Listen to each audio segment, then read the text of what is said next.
Korean experience is amazing. I mean, if you look at their GDP today, about $27,000 per capita, huge growth over the years, and a growth that has happened largely through industrialization. But so we have a number of things to learn from the Korean experience, while also keeping in mind that that experience is quite different from today's reality. Why? First, Korea industrialized in the 60s, 70s, 80s, etc., in an environment that is very different from today's environment in many respects. But one, certainly not as globalized as it is today, so one cannot develop in the second decade of the 21st century the same way one did in the second half of the 20th century. But I would like to see that as an advantage for Africa. It is because now there's newer technology, you know, the continent can actually leapfrog a lot of legacy investments, and we don't have to. So it is different, because some people look at what may look like more protectionist policies that were pursued by Korea in the 60s, 70s, 80s, that today would be very difficult to sustain in a very different environment. So the second difference is that Korea industrialization and development strategy was a national strategy.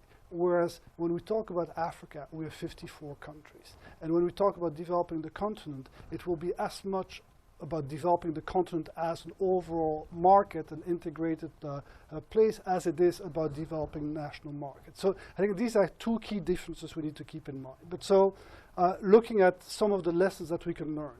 One, Korea's development story is one that is marked by strong economic governance, meaning governments that set out a policy and that stuck with it, that adjusted as they learned from experience, but that were steadfast in applying a clear policy. So this kind of strong economic governance, this ability to set policy, but also to stick with it, is, I think, really a hallmark of the Korean experience. Some African countries have that capacity, others do not. So let's keep that in mind.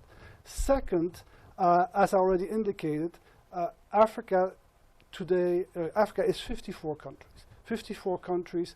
If you take out the 6 largest markets that may have a national base for industrialization, the others typically have, on average, a population of like 15 million people with, on average, low disposable income.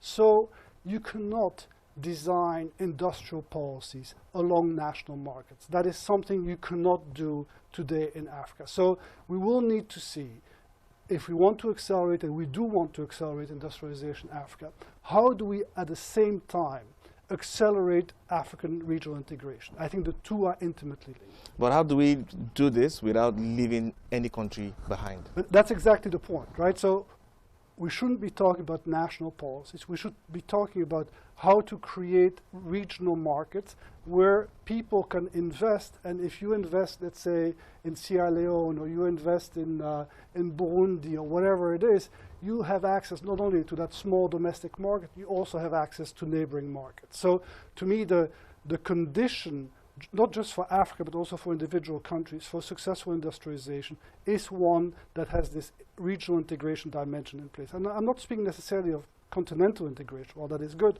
but regional integration per se. Markets are too small, so if we want to industrialize and we don't want any country to be left behind, these are two reasons to pursue more integrated regional approaches. And so the reason it is important is that if you look at the main types of investment that take place, if you look at the drivers of foreign direct investment, there are 3 main drivers. One is natural resources. Africa has them plentifully, and that's where the local value addition comes in. Today, a lot of the natural riches of Africa, whether it's extractive or agricultural, are not processed locally. And so there's definitely local value addition that can take place. Not necessarily for all products of the full chain, but definitely additional steps in the value chain that can be processed in Africa. So that is one important comparative advantage of Africa. We can have more local value addition, additional step in processing of agricultural products, as well as extractive mining products.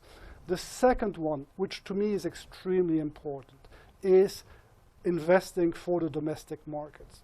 we have seen significant growth in Africa. Africa has grown over 10, 15 years at over 5% per annum. It was a bit of a slowdown in the last few years.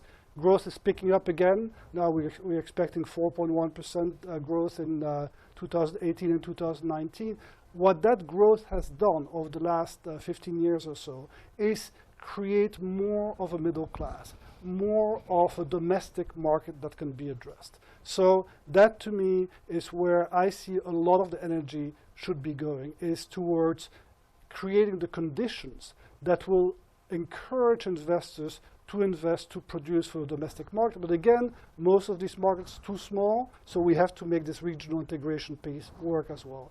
The third type of foreign direct investment is the one that looks for efficiency, like low-cost labor and things like that. And there, Africa may not, most countries are not particularly well placed, because some of the prerequisites really for low-cost industrialization, or for this efficiency industrialization, lies in having, for example, reliable power supply.